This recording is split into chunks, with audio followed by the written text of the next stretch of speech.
practice so much as about it. In other words, it wants to uncover the conditions for the possibility of that discursive practice. Let me try to give an example here without using Nietzsche's right now. One might take the following interest in certain medieval texts, like the Malfucarium, which explains the conditions under which male prelates get to burn women, which they did by the thousands in the medieval period. Well, one might not want to know whether the women really were witches or not. To me, that would be an outrageous kind of question. To me, I lived after that time, see. But I might want to know this.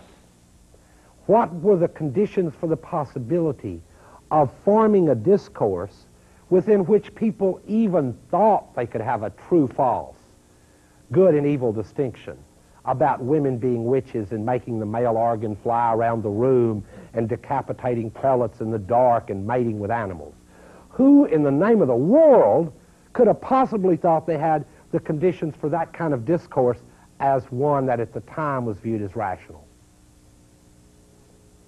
I shouldn't say at the time, since the Malfucarium is a text upon which has been praised in many circles, not too long ago, as a basis for certain legal texts that we read today in law school. But anyway, it's another little thing you might suspect.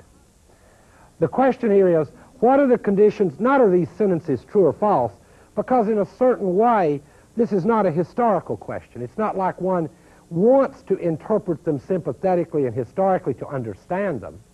One might not want to do that because you see them filled with too much blood and barbarism to stand to do it. This might make you too sick. But you might want to know a deeper question. What are the conditions that form the discourse?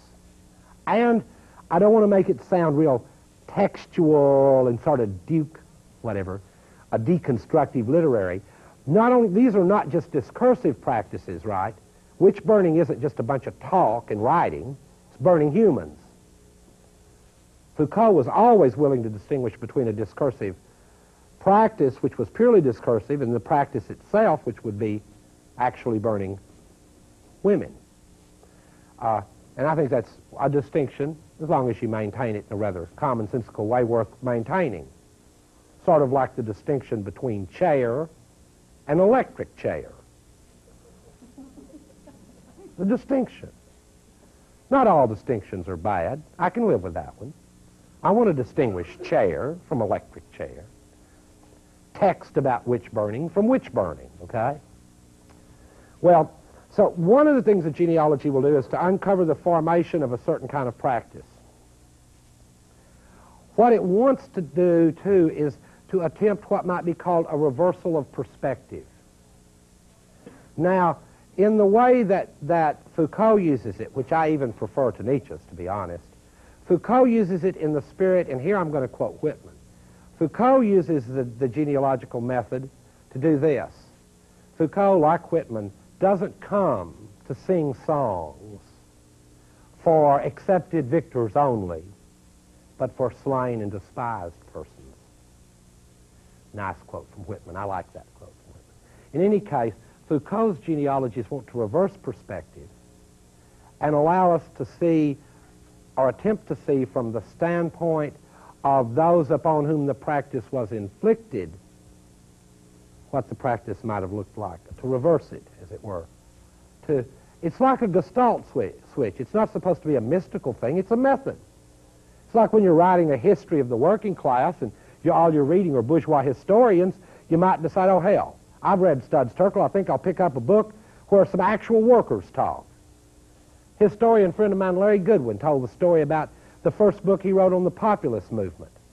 And he realized that all the other books so far that he read in history on the populist movement in the United States didn't have one damn farmer in any of them. He thought that was odd. He said, I think I'll write a history about farmers that has some farmers in it. Sort of ridiculous thing to expect, like having a democracy without citizens. In any case, we expect a lot of ridiculous things now. Yeah, genealogy has a reversal of perspective built into it. Now, this distinguishes the genealogical method. This third point, besides reversal, the third point distinguishes it from both Marxist in the orthodox sense, which no one, I guess, is worried about now, history, and from other kinds of history writing, is that we don't look for a singular subject in the manner of great histories, you know, history made by great men, you know, that tradition. On the other hand, we don't look for collective subjects either, namely identifiable and specifiable groups with agendas. Instead, what we look for in a genealogy is for the deeper relations of what is sometimes called macrological power or force to force. Small, very hard to trace relations of forces to one another. And this relational perspective is very important for writing this kind of history. Much easier, in fact, to characterize after reading one than to do so abstractly like I am now.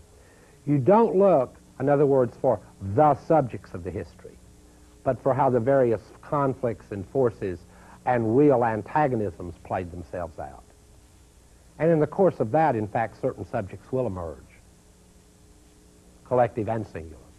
Anyway, the fourth point, and this one, of course, comes from Nietzsche, and Foucault accepts it too, and it will be made use of in the genealogy, and it will return to an earlier point of mine, is that one must see the truth of such accounts or the accuracy of their interpretations as a kind of choice one has made.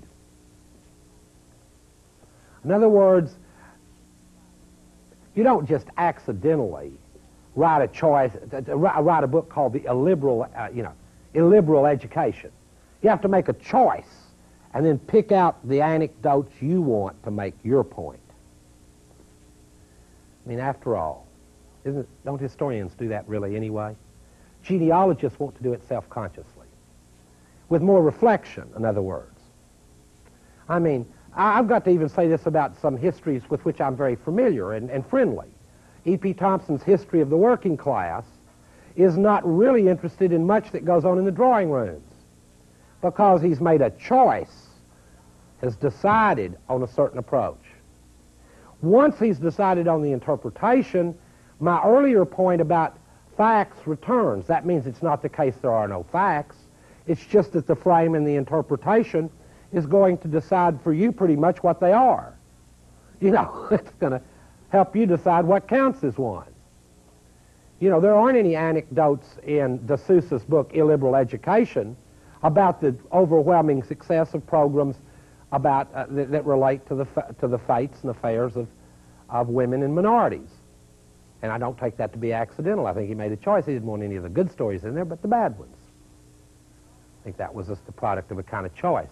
The genealogist, in writing the genealogy of a certain practice, makes a choice. In other words, takes a perspective. And one of the things I like about the method is this, that I like to know there's a perspective there up front so that I don't have to wait for the hidden agenda to slap me in the face later. It's what might be called the problem of interrogating Supreme Court justices. One would like to know in advance so one won't be surprised later what their perspective is. One becomes profoundly dissatisfied if you're told they have no perspective.